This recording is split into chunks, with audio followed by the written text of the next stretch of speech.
Herkese merhabalar. Ben Huri. Huri Metek Mutfak'ta mutfağıma hoş geldiniz. Bir de süt kaymağınız varsa mutlaka deneyin. 5 kiloluk sütün kaymağını kenarlarını kestim ve ortadan ikiye keserek kaymağı üzerinden alıyorum. Evet, diğer yarısını da aynı şekilde keserek üzerinden alıyorum. Evet, bu sütümü de daha önceden aldım, kaymağını kapalı kabın içine alarak biriktirerek buzlukta sakladım.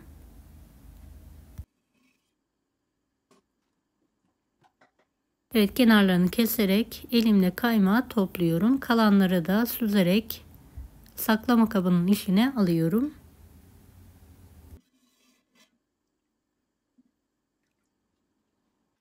Buzluktan çıkardığım kaymakları geniş bir tencerenin içine alıyorum. Burada 10 kiloluk sütün kaymağı var. Evet, buradan da 5 kiloluk sütün kaymağını üzerine aldım. Ve sütten tencerenin yarısına gelecek şekilde üzerine dolduruyorum.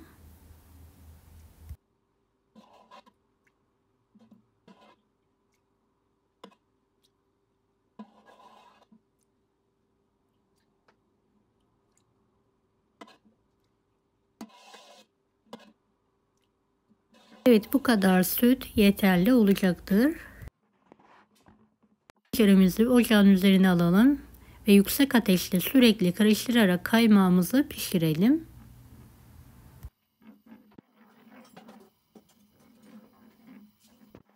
Sabırla, hiç bırakmadan sürekli helva karıştırır gibi kavurarak kaymağımızı pişirelim. Kabarmalar olduğunda ocağımızı kısalım. Daha sonra tekrardan açarak sütün buharlaşmasını sağlayalım.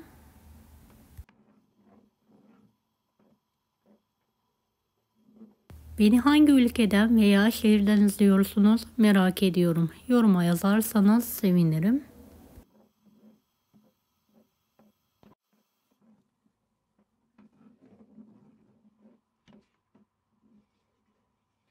Evde süt kaymaklarınızı biriktirerek sizler de yöresel yağı hazırlayabilirsiniz. Tüm yemeklerde, pilavlarda, makarnalarda, özellikle de dolmaların üzerinde harika oluyor. Tartımızı karıştırarak pişirme işlemine devam edelim.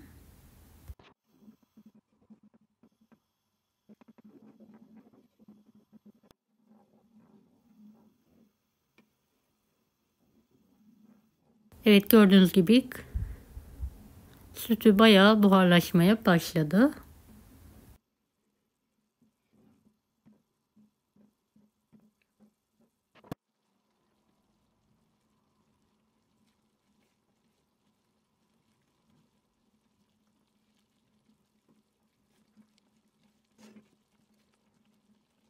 Artık karıştırmakta zorlanmaya başladığımız aşamada bir su bardağından az olacak şekilde sıvı yağını üzerine gezdirelim ve sürekli karıştırmaya devam edelim.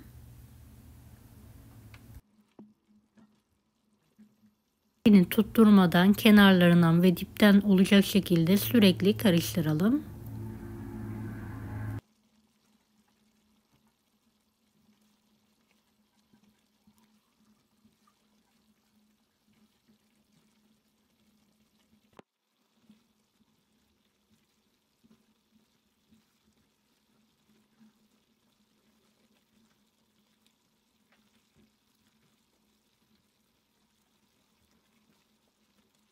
İki tatlı kaşığı tuz serpelim ve karıştırma işlemine devam edelim.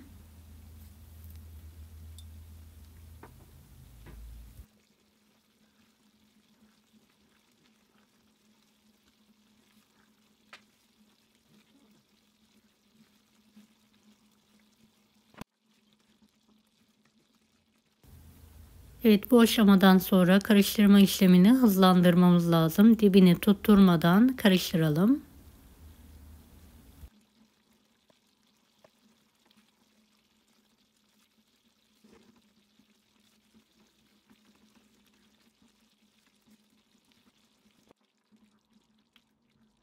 Gördüğünüz gibi süt kaymağımız azalmaya başladı.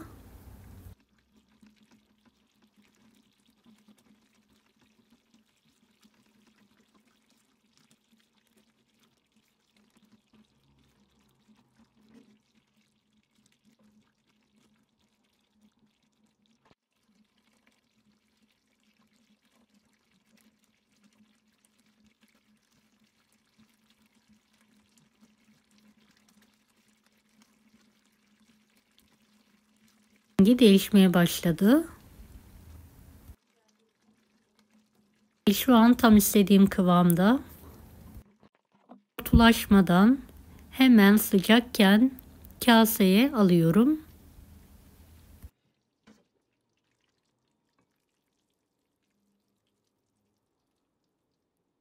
Kalanı da küçük bir kasenin içine aldım ve soğuması için tezgah üzerinde bekletiyorum. Daha sonra buzdolabına kaldıralım. Evet, tartımız hazır. Ekmeklerin üzerinde kullanabilirsiniz ve tüm yemeklerde tereyağının kullandığınız tüm yerlerde kullanabilirsiniz. Çok lezzetlidir. Mutlaka bu yöresel tartımızı deneyin. Deneyecek olan herkese şimdiden kolaylıklar dilerim. Kanalıma ücretsiz abone olmayı unutmayın. Bir dahaki videolarda görüşmek üzere. Allah'a emanet olun. Hoşça kalın. Daha farklı tarifler için bunları da izlemeyi unutmayınız. Kolay gelsin herkese.